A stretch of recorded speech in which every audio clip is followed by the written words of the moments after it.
Por eso hemos titulado este programa Principios para una comunicación efectiva, la comunicación en el matrimonio, porque esto aplica en todas las esferas de nuestras vidas. Tú sabes, Sugel, que muchas personas pueden estar diciendo, aquellas personas que nos están viendo, nos están oyendo, pueden decir, no, yo hablo mucho y eso garantiza mi comunicación. Sí. Y el hablar mucho no garantiza la comunicación. Una comunicación es efectiva cuando el mensaje que es enviado por el emisor es recibido por el receptor de la manera que el emisor quiso que fuese entendido. Ahí es que hay una comunicación efectiva. Entonces nosotros debemos aprender lo importante que es tener una buena comunicación. Aparte de que yo puedo hablar mucho, cosas que son triviales, cosas que son superficiales. O sea, el hablar mucho definitivamente no quiere decir, por ejemplo, en el caso de un matrimonio, que esa pareja está realmente comunicando lo que debe comunicar. Porque es verdad, hay hombres que hablan mucho, hay mujeres que hablan mucho, pero no comunican nada o comunican muy poco porque no abren el corazón. Entonces, tenemos que entender que una comunicación efectiva, no solamente como tú dices, es aquella comunicación donde el receptor entendió realmente lo que el emisor quiso decir, sino que lo que se está comunicando no es ¿y cómo tú estás? ¿O bien aquí? ¿Calor? Cosas superficiales. O sea, cosas muy superficiales. Mucha gente cuando te pregunta, hola Eduardo, ¿cómo tú estás? Ellos no están esperando que tú te sientes con ellos. Dicen, ay, qué bueno que tú me preguntaste eso y te pases 2 horas diciéndole de cuál es tu condición y tu situación. Pero en un matrimonio, cuando el esposo llega y le dice a su esposa, hola mi amor, después del trabajo, ¿cómo tú estás? Se esperaría que él no lo esté haciendo como un cliché, sino que realmente quiera saber cómo está su esposa y que ella realmente va a abrirle el corazón y le va a decir cómo está. Y hay algo muy importante, Sugel, nosotros somos muy subjetivos y yo no puedo conocer lo que mi esposa está pensando hasta que ella no me lo diga. Yo la puedo ver con una cara un poco triste, yo la puedo ver contenta, yo puedo imaginarme cómo se siente, pero hasta que ella no me expresa qué ha pasado, cómo se siente, yo no debo hacer un juicio, tú sabes. Y tenemos la tendencia, lamentablemente, de llenar los huecos. Es decir, aquello que yo no sé, en vez de preguntar directamente, Eduardo, ¿te pasa algo que te veo serio? No, yo trato de comenzar a llenar ese hueco con mi propia imaginación subjetiva, como tú decías hace un momento. Eso debe ser seguramente, porque yo esta mañana me fui para el trabajo y no le di un beso de despedida. Oye, pero qué bárbara esta mujer. Yo que me mato trabajando y para proveer para mi familia, y por el simple hecho de que yo no le di un beso esta mañana de despedida, mira la cara que tiene, pero yo no le he preguntado todavía si esa es la razón. Entonces yo estoy haciendo un mundo en mi cabeza, estoy haciendo una novela en mi cabeza que tal vez no encaja en absoluto con la realidad. Tal vez es que la pobre mujer tiene una migraña o tiene o está preocupada por uno de sus hijos, de los niños. O sea que hay muchas razones que pueden tener una mujer callada, y el hombre o la mujer, en este caso, si fuera el caso, debe preguntar. Y tan sencillo como eso. Lo primero que debemos entender que el único que sabe lo que sucede a cabalidad en el corazón de una persona es Dios. Por lo tanto, yo no puedo estar especulando cuando veo un gesto o cualquier cosa que mi esposa haga. Lo correcto es yo preguntar, mi amor, ¿cómo te sientes? ¿Cómo estás? ¿Cómo ha estado el día? Te veo triste. ¿Qué ha pasado? ¿Cómo están las cosas aquí en la casa?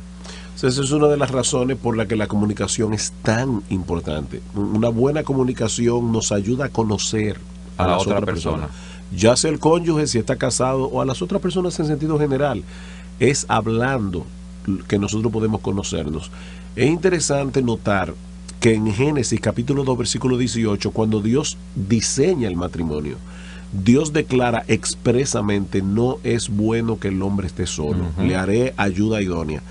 Pero como hemos dicho en otros programas, hablando del rol y del esposo y la esposa, una pareja que no se comunica, un hombre que no se comunica, está viviendo solo, aunque viva bajo un mismo techo con otra persona. Es así. Entonces, cuando la Biblia dice no es bueno que el hombre esté solo, Dios está presuponiendo que esas personas que están viviendo bajo ese mismo techo están teniendo un corazón abierto el uno al otro. Y no deja de ser, no debemos dejar notar que en Génesis 2:25 dice: y estaban ambos desnudos, Adán y su mujer, y no se avergonzaban.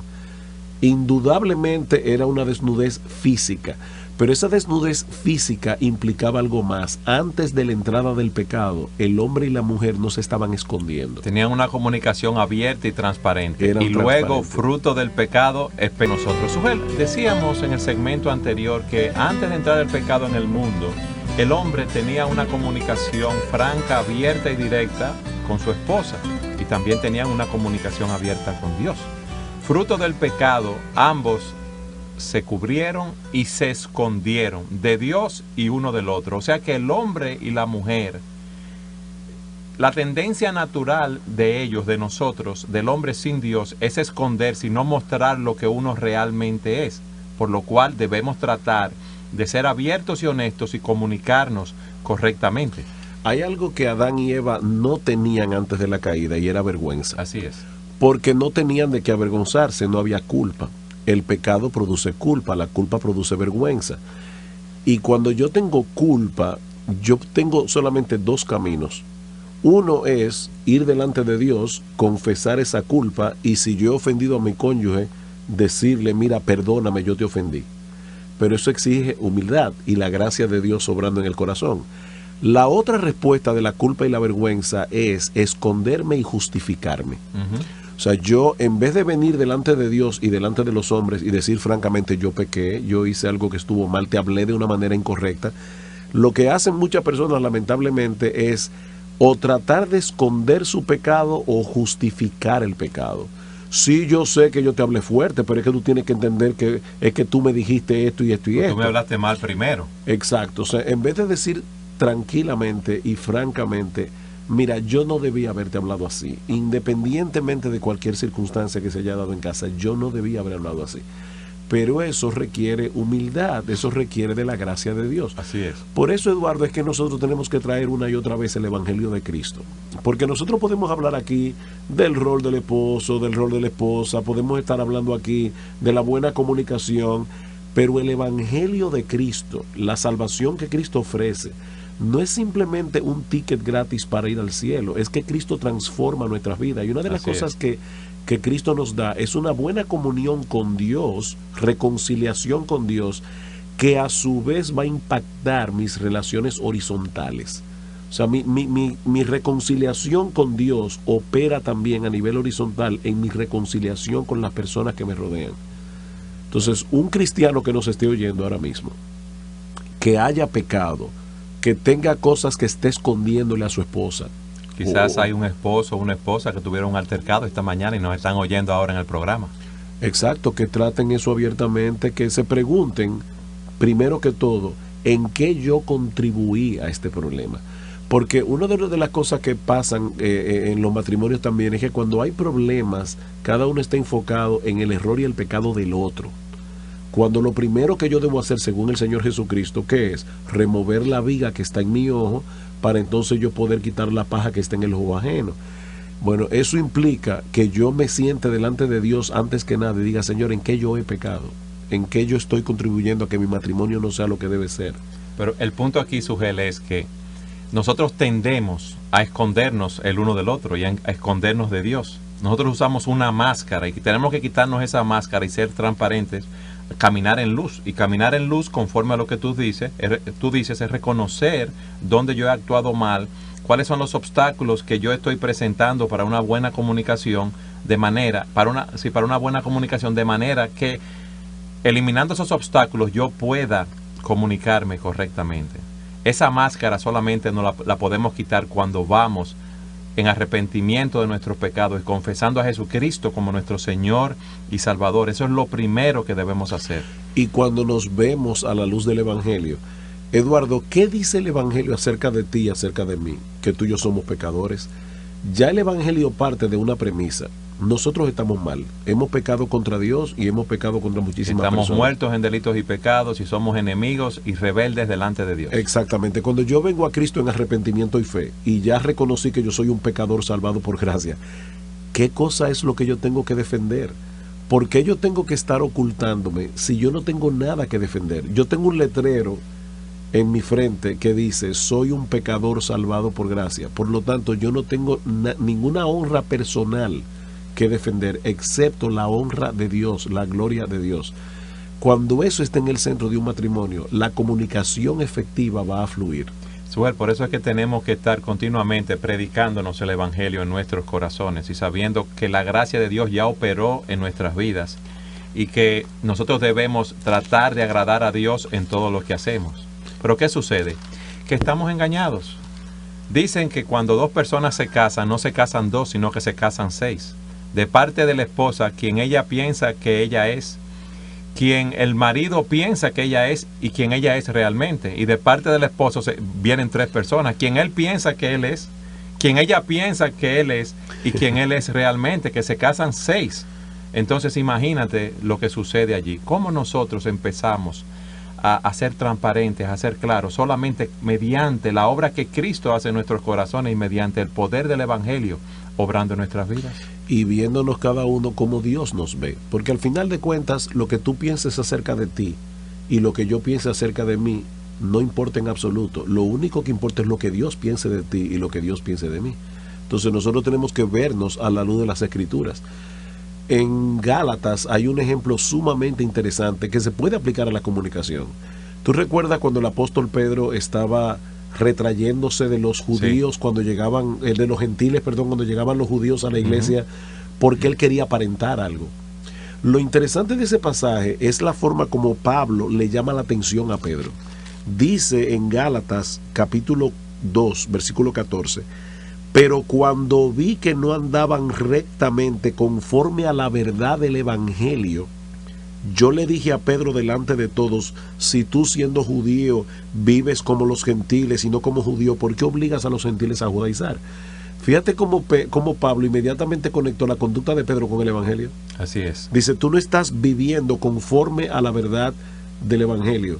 Y una de las verdades del Evangelio es que somos pecadores. Así que si vamos a tener una comunicación eficaz y vamos a dejar de escondernos el uno del otro, lo primero que tenemos que hacer es abrazar de corazón lo que el Evangelio dice acerca de nosotros. Y así yo voy a poder ir delante de mi esposa y decirle: sí, mi amor, yo te hablé mal.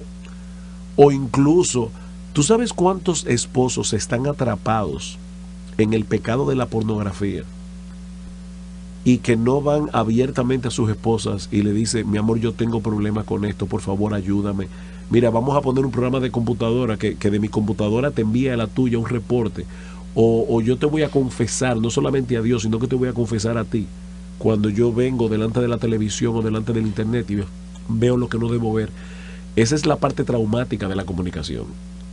Pero un matrimonio donde ambos estén escondiéndose cosas es un matrimonio que ya comenzó un proceso de divorcio emocional.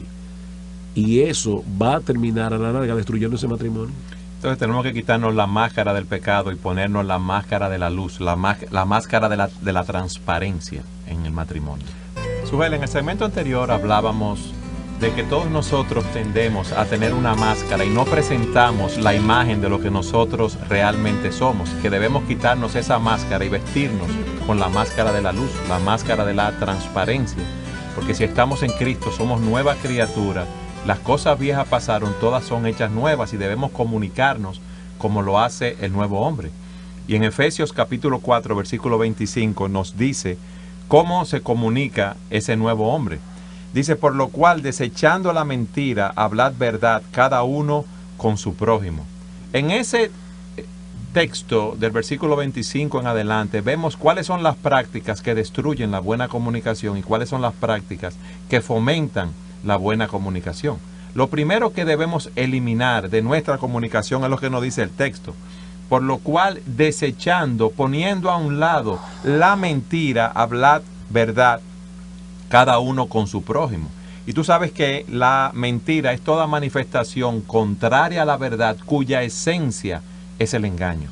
Exacto, uno puede en un momento dado dar una información equivocada por error. Sí, yo puedo decir, por ejemplo, este micrófono es color crema y es blanco, y porque yo lo veo crema y yo no estoy hablando... exacto, no hay una intención de engañar. Ahora, Pablo dice: desechen la mentira. Así es. Y lo dice precisamente porque Pablo sabe que la mentira es un aspecto esencial de nuestra naturaleza pecaminosa. O sea, nuestra tendencia natural es a mentir, nuestra tendencia natural es a exagerar, Nuestra tendencia natural es a manipular. Yo puedo dar información para manipular. Por ejemplo, si yo llego 15 minutos tarde, yo te puedo decir, óyeme Eduardo, es que tú sabes cómo está el entaponamiento del tránsito allá afuera, pero a la larga yo sé que yo salí tarde de casa. No fue el tráfico lo que me impidió llegar a tiempo, fue que yo no salí a tiempo. Entonces yo puedo usar una excusa para poder justificar mi tardanza. Entonces todo eso es mentira, porque es un engaño. Yo no estoy siendo transparentemente verdadero, yo no estoy siendo transparentemente veraz en la información que te estoy dando. Y otra vez, la razón es porque estamos escondiéndonos. Sí, que la mentira se manifiesta de una manera abierta y de una manera sutil. Por ejemplo, un esposo puede querer ir a visitar a sus padres y le dice a su esposa, mi amor, vamos a ver a mis padres esta noche o vamos a salir ahora a verlo. Ya le puede decir, no, ya yo no puedo ir, ve tú solo, yo tengo un gran o un fuerte dolor de cabeza. Bueno, eso es una mentira abierta. Sí, pero ella no tiene un gran dolor de cabeza. Sí, a veces es un dolorcito de cabeza. Hay mentiras que son sí, más claro, sutiles cuando nos exageramos la verdad, Sujel. Mi amor, tú siempre llegas tarde. La esposa que le dice eso al esposo, o el esposo que le dice a la esposa, tú siempre estás hablando por teléfono. La pregunta que debemos hacer no es que habla por teléfono las 24 horas, los 7 días de la semana, los 30 días del mes, los 365 días del año. Eso es una exageración. No, y lo que aquí debemos entender, tanto los esposos como las esposas, es que las cosas que yo hablo que no son conforme a la verdad, no solo afectan al que me escucha, me afecta a mí. Yo te voy a dar un ejemplo. Sí. Una esposa abre su closet y dice, yo no tengo ropa. La realidad es que ella no tiene una blusa que le combina con la falda que ella se quiere poner o con el pantalón que ella se quiere poner. No es que ella no tiene ropa.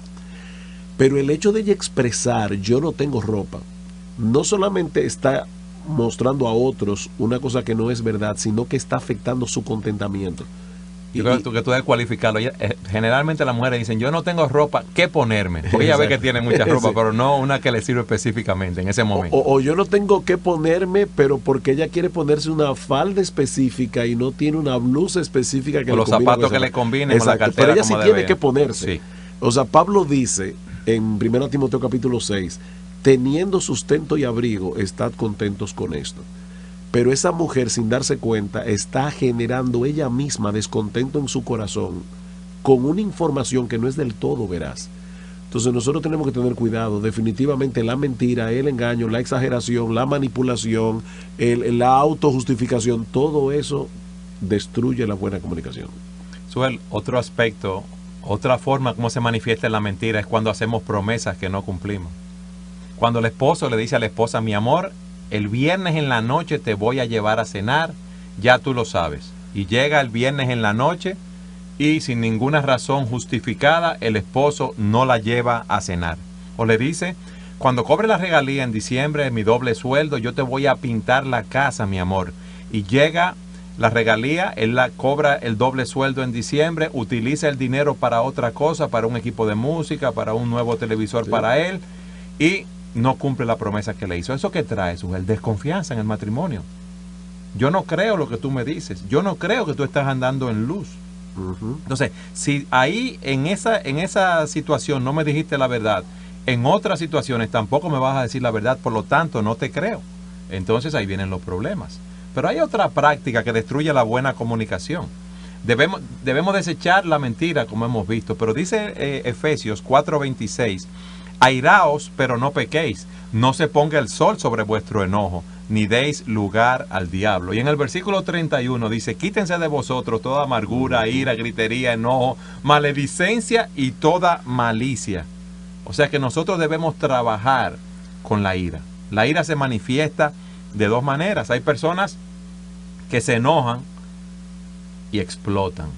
Son como un volcán en erupción. Esos volcanes que están tirando lava todo el tiempo y todo el que esté alrededor sale quemado, sale destruido. Hay personas así y eso es más típico en los hombres que en las mujeres.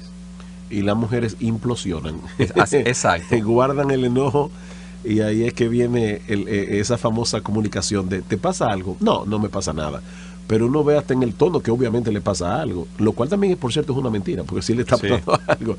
Pero definitivamente nosotros tenemos que lidiar con la ira pecaminosa y una de las maneras de hacerlo es ventilar abiertamente el problema en una manera respetuosa. Fíjate que Pablo dice en el texto que tú acabas de leer, en el versículo 31, quítense de vosotros toda amargura, enojo, ira, gritería. Comienza con una amargura interna y luego se va a manifestar a través de expresiones externas. O sea, yo tengo amargura y eso termina en ira, gritería, maledicencia. Yo debo lidiar con la amargura. El problema es que seguramente hay personas que nos están escuchando y que tal vez están pensando en esto, es que usted no sabe lo que este hombre me ha hecho o lo que esta mujer me ha hecho. Pablo está diciendo allí, tú eres cristiano, quítate la amargura. Por supuesto, Pablo sabe que nosotros no podemos hacer eso si no es en dependencia del Espíritu de Dios, pero hay algo que yo tengo que hacer. Yo tengo que tomar la determinación de quitarme esa amargura. ¿Cómo yo hago eso? Bueno, si es un cristiano el que me ha ofendido, en este caso puede ser el esposo, o si es un soltero que nos está escuchando, o una soltera, puede haber sido el jefe, puede un compañero en el trabajo, en la universidad, o un hermano en la iglesia. Sí. ¿Cómo yo me quito la amargura? Recordando que el pecado que esta persona me ha hecho a mí, ya Cristo pagó por él en la cruz del Calvario. Ese pecado ya fue pagado.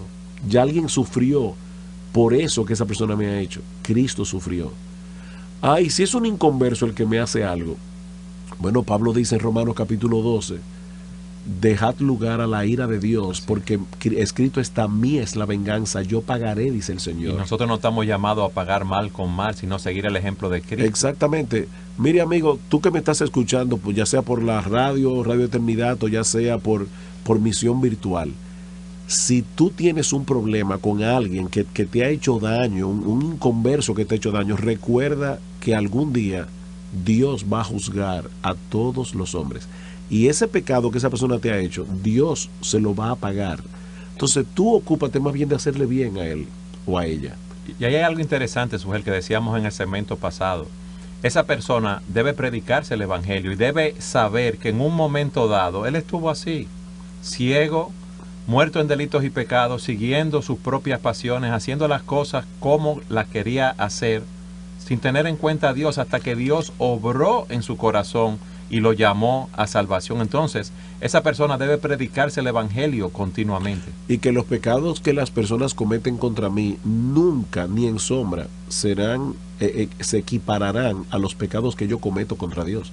Y Dios me está perdonando constantemente. No hemos entrado todavía a las prácticas que construyen una buena comunicación, pero fíjate cómo Pablo dice, antes, sed benignos unos con otros, misericordiosos, perdonándoos unos a otros, como Dios también os perdonó a vosotros en Cristo. Ahí está otra vez el tema del evangelio. Una vez yo le decía a alguien que yo sospechaba que por alguna razón tenía un problema personal conmigo. Yo le decía, mira, si tú piensas algo mal de mí, déjame decirte algo, yo soy peor de lo que tú crees.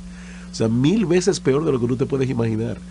Pero Cristo perdonó todos mis pecados. Si hay algo bueno en mí, si yo puedo luchar con mis pecados ahora, es únicamente por la gracia de Dios. Ahora, Sujel Michelén en sí mismo, no, yo soy peor de lo que tú crees. Yo no tengo nada que defender, excepto el honor de Dios, excepto la gracia de Dios. A las personas que nos oyen, a las personas que nos están viendo, es muy importante que puedan identificar cuáles son las prácticas pecaminosas que caracterizan su comunicación. Tú eres una persona mentirosa, no abiertamente, pero exageras la verdad o dices mentiras de una manera muy sutil, o tú eres de las personas que te airas y explotas como un volcán, o eres de las personas que te airas y te quedas en silencio y castigas a tu esposo, a tu esposa o a las personas a tu alrededor, como decimos nosotros, con los látigos de la indiferencia, que quieres presentar que nada está pasando cuando en realidad tienes un serio problema. Tú debes saber que debes despojarte de esas prácticas pecaminosas, despojarte del viejo hombre, y la única manera de hacerlo es a través de Jesucristo, reconociéndolo a Él como tu Señor y Salvador. Pero hay otra práctica, Sujel, también que destruye la buena comunicación. Fíjate lo que el texto dice, que nosotros no debemos hablar palabras corrompidas Dice, ninguna palabra corrompida salga de vuestra boca, sino la que sea buena para la necesaria edificación, a fin de dar gracia a los oyentes. ¿Qué son palabras corrompidas, Eduardo? Alguien puede estarse preguntando. Las palabras que destruyen al otro. Las palabras que yo le digo al otro y yo sé que lo van a herir, que lo van a ofender. Aquí en República Dominicana decimos es cuando le digo algo al otro que le dio por el pelado, que le dio por la herida. Pero tú no sirves para nada. Pero tú siempre vuelves con las mismas cosas. Es que tú no tienes ningún tipo de preparación. Entonces destruimos al otro. La ironía es otra forma es otra palabra corrompida. O sea, Pablo dice aquí, él contrasta con palabras corrompidas con aquellas que son distintas a las que edifican. Así es. Toda comunicación que no tiende a edificar al otro, sino a destruir al otro, a aplastar al otro, es una palabra corrompida. Y son golpes de espada, Sujel. Es como si uno le estuvieran dando como una espada en el cuerpo. Y hace que la persona, en vez de querer comunicarse, lo que quiere hacer es defenderse. Si tú me atacas, mi reacción natural va a ser defenderme. Entonces, lamentablemente, muchos matrimonios están constantemente defendiéndose el uno del otro porque los dos temen que el otro, cuando abra la boca, lo que va a darle es un golpe de espada, no es una medicina. Y Proverbios compara precisamente lo que son las palabras del sabio, que son palabras que son como medicinas, y las palabras que son como golpes de espada. Es así. Muchas personas dirán, bueno, yo no utilizo esas palabras así, pero tú sabes que cuando nosotros chismeamos o murmuramos a alguien, ¿esas son palabras corrompidas? Claro, son palabras que corrompen otra vez, no son palabras que edifican. Cuando una esposa le dice a una amiga en el trabajo las faltas de su esposo, eso es una palabra corrompida. Cuando está hablando a la defensiva, ¿qué es a la defensiva? Bueno, cuando alguien dice todos los problemas que hay en mi matrimonio, el culpable es mi cónyuge, no soy yo. Yo siempre estoy bien. Siempre esa persona está a la defensiva. O alguna gente dice, no, yo sé que yo no soy perfecto, pero por lo menos yo hago el intento. Pero él ni siquiera eso. O sea, porque hay personas que no son tan bárbaras como para decir yo estoy en todo bien. Pero por lo menos quieren dar la impresión de que ellos sí están dispuestos a trabajar con su matrimonio. El problema es que él no quiere o ella no quiere. Entonces no se puede resolver el problema de un solo lado. Entonces él es el héroe o ella es el héroe. Entonces debemos saber que la mentira, el enojo y las palabras corrompidas destruyen la buena comunicación y debemos trabajar para eliminar esas prácticas de nuestras vidas, despojándonos del viejo hombre y vistiéndonos del nuevo hombre. Y esto nos lleva a ver cuáles son las prácticas que construyen una buena comunicación. Bueno, la primera está en el mismo versículo 25 que tú leíste de Efesios 4. Hablen. Dice, exactamente, por lo cual, desechando la mentira, hablad verdad. Pero antes de llegar a la palabra verdad, vamos a quedarnos en hablar. Vamos a apagar la televisión, exacto, vamos a apagar el internet, vamos a dejar los Bibi a un lado para entonces nosotros hablar. Yo leí, y es una frase que se ha hecho muy famosa acerca del Facebook hace un tiempo, que decía que Facebook es un instrumento que nos acerca a aquellos que están lejos y aleja a los que están cerca. Hay personas que están tan ocupadas en su Facebook, viendo los comentarios de que le pusieron en la foto que puso, o viendo los comentarios, los fotos y comentarios de otros, que no tienen tiempo para hablar con sus cónyuges. Entonces, ahora mismo, Eduardo, nosotros tenemos muchos instrumentos que supuestamente deben servir a la comunicación, que lo que están haciendo es matando la comunicación. Es así. Ahí está el celular. Yo puedo con mi celular llamar a mi esposa desde mi trabajo y qué bueno, yo puedo decirle, mi amor, ¿cómo tú estás? Es una forma de usar el celular para yo tener comunicación con mi esposa cuando estoy lejos. Pero ¿qué es lo que pasa muchas veces en la casa?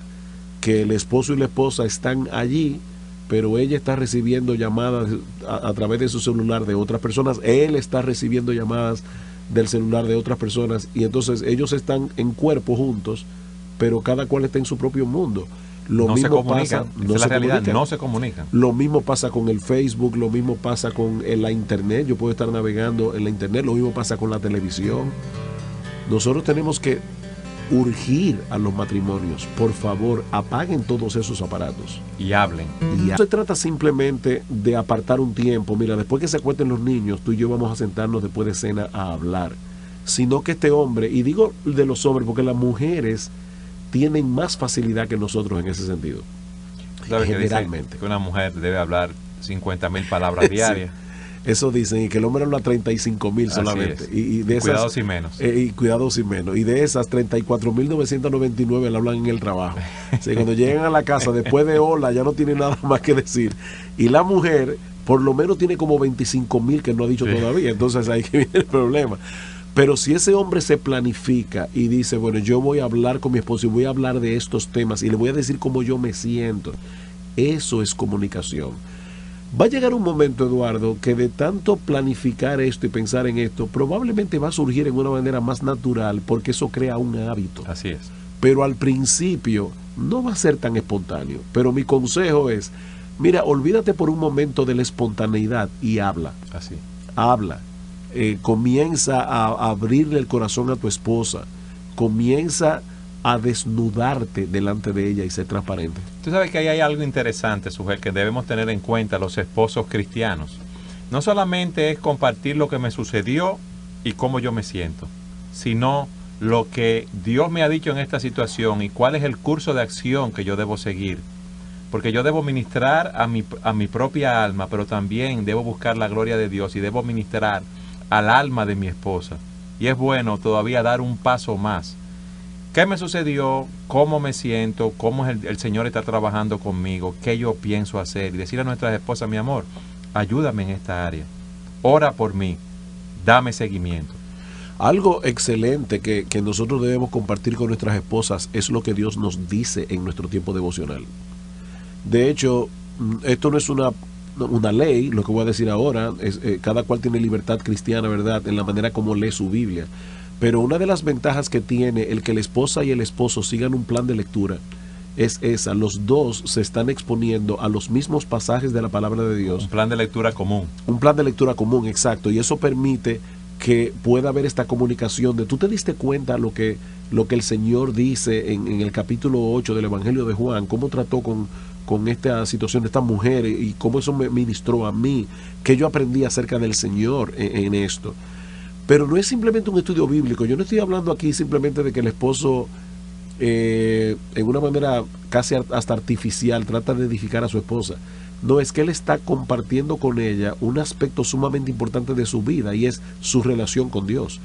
Mi relación con Dios es privada, pero al yo estar casado, ya ese aspecto que es privado, yo debo buscar la manera de introducir a mi cónyuge, en este caso a mi esposa, dentro de esa relación que yo tengo con el Señor, que sigue manteniéndose como privada, pero es mi relación con el Señor y ella tiene una relación conmigo. Entonces, lo que me está afectando a mí en mi relación con Dios, yo debo hacerla partícipe a ella para que ella sepa con qué Dios está trabajando en mi vida, para que, como tú decías hace un momento, ella también pueda ser nuestra ayuda idónea.